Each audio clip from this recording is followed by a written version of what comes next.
Halo nakama, balik lagi dengan FTM Gaming atau Mimin, baik langsung saja kita mulai bertualang. One Piece kali ini chapter 1073 terungkap sesuatu yang sangat menarik nih nakama. Yang mana chapter kali ini berjudul Miss Buckingham Stussy. Menariknya dari chapter ini kita telah diungkapkan tentang suatu organisasi match di masa lalu, yang sebelumnya kita telah dilihatkan hasil penelitian dari Queen, Caesar, dan Judge. Tentu saja Vegapunk tidak mau kalah dengan mereka bertiga, sekarang dia menghasilkan sesuatu yang di luar nalar lagi nih. Vegapunk menciptakan sebuah tank yang kokoh, tank tersebut menjadi sebuah mainan saja, nah mainan di sini pun cukup mengejutkan, bagaimana tidak tank itu bukan mengeluarkan meriam melainkan mengeluarkan bunga yang indah, yang mana bunga itu bisa tumbuh dari bubuk mesiu. Belum jelas apa tujuan Vegapunk membuat hal tersebut, tetapi hasil penelitian itu berhasil membungkam Queen, Caesar dan lainnya. Kenapa mereka bertiga terdiam? Alasan produk tersebut bukanlah senjata pemusnah melainkan mainan anak kecil, sebab dari itulah yang membuat mereka bertiga merasa jengkel kepada Vegapunk. Selanjutnya kita juga dilihatkan satu hal yang tak kalah menarik dari itu. Yakni alasan mengapa Stussy bisa menjatuhkan Kaku dengan mudahnya ialah karena sebuah batu laut. Batu laut di sini agak berbeda dan memang benar berbeda dari kebanyakan yang kita ketahui. Di mana batu laut ini berasal dari lipstik istimewa yang terbuat dari batu laut. Ya Mimin pun tidak menduga kalau ternyata batu laut sekarang bisa diubah menjadi lipstik, yang pada dasarnya batu laut itu sendiri terbuat dari bahan yang sangat padat, jadi seharusnya tidak masuk akal dibuat dalam bentuk lipstik. Lantas siapakah yang membuat lipstik ini? Tentu saja orang jenius di pemerintah dunia. Siapa lagi kalau bukan Vegapunk? Seperti yang kalian ketahui, Vegapunk adalah seorang ilmuwan yang gila akan teknologi. Jadi hal semacam ini bukanlah hal yang sulit bagi Vegapunk untuk menciptakannya, entah bagaimana cara memproduksi benda padat itu menjadi lembek seperti itu, sepertinya batu laut itu hanyalah campuran saja dengan lipstik, sehingga meskipun sedikit tetap saja lipstik tersebut mengandung batu laut. Dan di sini yang menggunakan adalah Stussy, yang mana dia kemungkinan adalah manusia vampir, karena jika dilihat dari sini dia memiliki dua gigi taring yang sangat tajam. Yang mana gigi tersebut dia bisa memasukkan lipstik yang mengandung batu laut tersebut ke dalam tubuh dari sang korban, yang kali ini korbannya adalah Kaku. Tidak berselang lama kemudian Stussy juga bergerak kembali dengan mengecoh Kaku dengan kekuatan seperti halusinasi, yang mana mengakibatkan halusinasi itu, Stussy bisa menggigit leher dari Lucci. Akibatnya Lucci yang tak berdaya lagi akhirnya tertidur sangat pulas akibat efek tersebut. Ia tentu saja Zoro dan Brook yang melihat itu dari kapal merasa kebingungan mengapa dia melakukan hal tersebut. Kenapa agensi CP0 menyerang satu sama lain? Bukankah itu sangat tidak masuk akal? Ya memang itu tidak masuk akal, namun Stussy bilang bahwa dia menerima perintah dari seseorang untuk melakukan itu. Nah ternyata semua ini masih berkaitan dengan Vegapunk. Lalu apa hubungan Stussy dan Vegapunk? Jelas sekali dia memiliki hubungan yang erat dengan Vegapunk.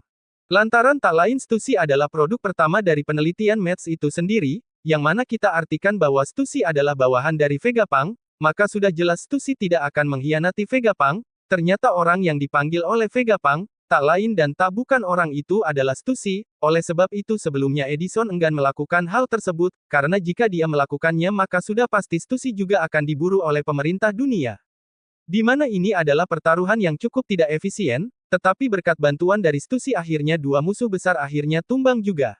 Lalu diungkapkanlah satu hal yang sangat menarik ini nakama. Di mana ternyata selama kurang lebih 20 tahun lamanya Stussy menjadi agen ganda dari pemerintah dunia dan Vegapunk itu sendiri. Iya, walaupun pada awalnya mereka mau melakukan itu tapi sepertinya Stussy masih mau berpihak kepada Vegapunk. Ini adalah hal yang sangat bagus yang mereka tidak duga selama 20 tahun ini, artinya dedikasi dari Stussy bukanlah kaleng-kaleng. Masalahnya di sini meski dua anggota CP0 telah tumbang, maka pemegang otoritasnya pun tetap berada pada Lucci. Kenapa bisa seperti itu? Pada anggota CP0 memiliki otoritas setingkat, yang mana Stussy pun tidak bisa menghentikan para Seraphim. Namun baiknya di situ Lily dan Edison berhasil keluar tepat pada waktunya, yang membuat Seraphim itu berhenti seketika. Nah di momen-momen itu kita dilihatkan sesuatu yang menarik nih nakama, yakni Zoro akhirnya bertemu dengan Seraphim S-Hawk. Sesaat melihatnya Zoro sangat terkejut namun dia juga bersemangat. Lantaran ini akan menjadi bahan uji coba yang sangat menarik. Lantas saat menahan serangan brutal dari Seraphim tersebut Zoro tersenyum bahagia, dengan mengucapkan bahwa ekspresinya itu terlihat memiliki rasa kemanusiaan. Artinya Zoro menyadari bahwa Seraphim ini memang mirip seperti sifat dari Mihawk yang dia kenal. Lantas setelah semua kembali normal dan berjalan sesuai rencana, Lily dan Edison meminta Stussy untuk ikut bersamanya. Karena mulai dari sini pemerintah dunia juga akan menargetkannya akibat ulahnya tersebut, pastinya jika para petinggi mengetahui bahwa Stussy menjadi pengkhianat serta tahu kalau itu adalah ulah dari Vegapunk, maka sudah pasti mereka akan sangat geram dan marah, lantaran sudah sejak 20 tahun lamanya Vegapunk telah memasukkan pengkhianat ke dalam pemerintah dunia yang bahkan mereka tidak mengetahui bahwa Stussy adalah produk dari Vegapunk. Nah maka dari situ pun pemerintah dunia tidak akan membiarkan mereka berdua hidup di dunia ini, setelah semua masalah itu, kini terjadi masalah besar di dunia baru. Masalah ini berasal dari sebuah pulau terpencil yang sudah lama tidak terikat dengan pemerintah dunia, tak lain pulau ini adalah milik Shirohige bernama Sphinx. Setelah Marco diantar oleh bajak laut Akagami dan menuju ke tengah pulau, Marco melihat sesuatu sampai merasa bersalah meninggalkan pulau ini, yakni selama berada di Wano Kuni ternyata Pulau Sphinx dijajah oleh para angkatan laut, seperti yang terlihat pada flashback itu kita dilihatkan banyak marin menakuti para anak-anak di sana untuk mengatakan di mana letak peninggalan dari Shirohige.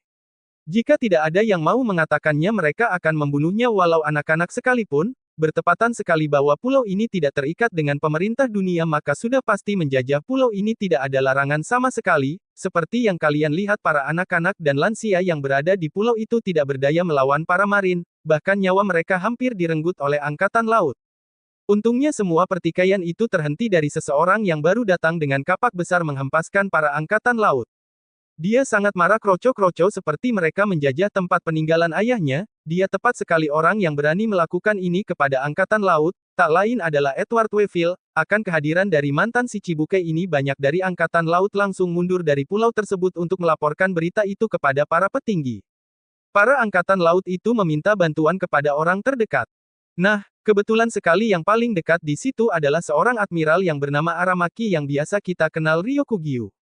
Nah, entah kenapa Aramaki bisa berada di dekat situ, tampaknya itu adalah sebuah takdir, pastinya setelah mengetahui informasi itu Ryokugyu langsung bergegas ke sana untuk menangkap mantan si Cibuke Weevil. Tentu saja ini adalah debut yang baik bagi Ryokugyu setelah menjadi admiral, alasan setelah satu rangkaian kejadian besar akhirnya Aramaki berhasil membawa Weevil dari pulau tersebut, dan sudah dipastikan dia akan dibawa ke Impel Down dan kemungkinan besar setelah kejadian itu Ryokugyu langsung menuju ke Wano Kuni, setelah mendapat kabar terbaru bahwa Luffy, Kid, dan Law ada di sana. Karena timeline dari waktu flashback tersebut masih berdekatan dengan timeline Wano Kuni.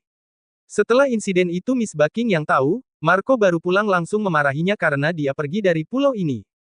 Lalu dia pun meminta Marco untuk menyelamatkan anaknya itu, lantaran Weevil sudah menyelamatkan pulau ini, jadi dia meminta Marco untuk bertanggung jawab dengan menyelamatkan Weevil. Di sini Marco berterima kasih kepada Miss Bucking tentang hal itu namun yang masih dipikirkan Marco kali ini apakah benar Weevil adalah anak kandung dari Shirohige. Miss Bucking menjawab bahwa Weevil anak dari Shirohige. Nah untuk memastikan hal tersebut Miss Bucking meminta Marco untuk menanyakannya kepada Dr. Vegapunk, lantaran dialah orang yang bisa membuktikannya. Selanjutnya poin penting kali ini adalah tentang orang tua yang dibawa oleh Kizaru, siapa sebenarnya orang yang dibawa oleh Kizaru ini? Kenapa orang tua ini ikut rencana pembunuhan Vegapunk? Terlihat di sini Kizaru sangat ramah kepada orang tua ini bahkan Kizaru cenderung bersikap sopan kepadanya. Padahal dia itu hanya orang tua saja, ternyata setelah dilihatkan siapa sebenarnya orang ini pasti kalian akan berpikiran seperti Kizaru yang sangat sopan, tak lain orang tua ini adalah salah satu petinggi pemerintahan dunia dan juga termasuk dalam jajaran Gorosei yang bernama Seinjai Garcia Saturn, tak lain ialah orang yang memiliki luka di daerah dekat matanya dan memiliki rambut gimbal seperti Yasop. Alasan Sein Saturn datang bersama Kizaru ke Egghead adalah untuk bertemu secara langsung dengan Vegapunk. Sebenarnya dia dulu pernah bertemu dengan Vegapunk namun kali ini situasinya sangat disesalkan. Nah, apa sebenarnya apakah yang disesalkan oleh Saturn dengan Vegapunk? Apakah Vegapunk yang membelot? Apakah ini ada hubungannya dengan Luffy di pulau ini? Jawabannya kita tunggu saja di chapter selanjutnya. Sebenarnya tindakan dari Gorosei yang ingin turun tangan langsung ke medan pertempuran adalah sesuatu yang sangat gila, lantaran dari awal cerita sampai Roger dieksekusi Gorosei tidak pernah sama sekali menunjukkan mukanya ke dunia, yang mana pada masalah kali ini sepertinya adalah masalah yang sangat besar dan serius, sehingga membuat Gorosei yang satu ini harus turun tangan, yang seharusnya yang lainnya bisa mengatasinya. Tapi sepertinya dia memiliki alasan lain. Apakah dia yang merekrut Vegapunk kepada pemerintah dunia? Bisa jadi ya lantaran dengan kejadian seperti ini maka orang yang bertanggung jawablah yang harus menyelesaikan hal tersebut, sebab itulah pada kata akhirnya ia mengatakan bahwa situasi ini sangat disesalkan. Bisa diartikan mereka juga tak mengharapkan situasi seperti ini, jadi makin seru nih cerita ke depannya seperti apa chapter 1074 yang akan datang mengingat sekarang seharusnya kubu dari Vegapunk lah yang lebih unggul, tetapi setelah melihat hal ini makan kubu dari pemerintah dunia yang akan unggul. Lantaran Gorosei akan dengan sangat mudahnya mengambil alih Seraphim. Terima kasih sudah menonton video ini dan sampai jumpa di video selanjutnya.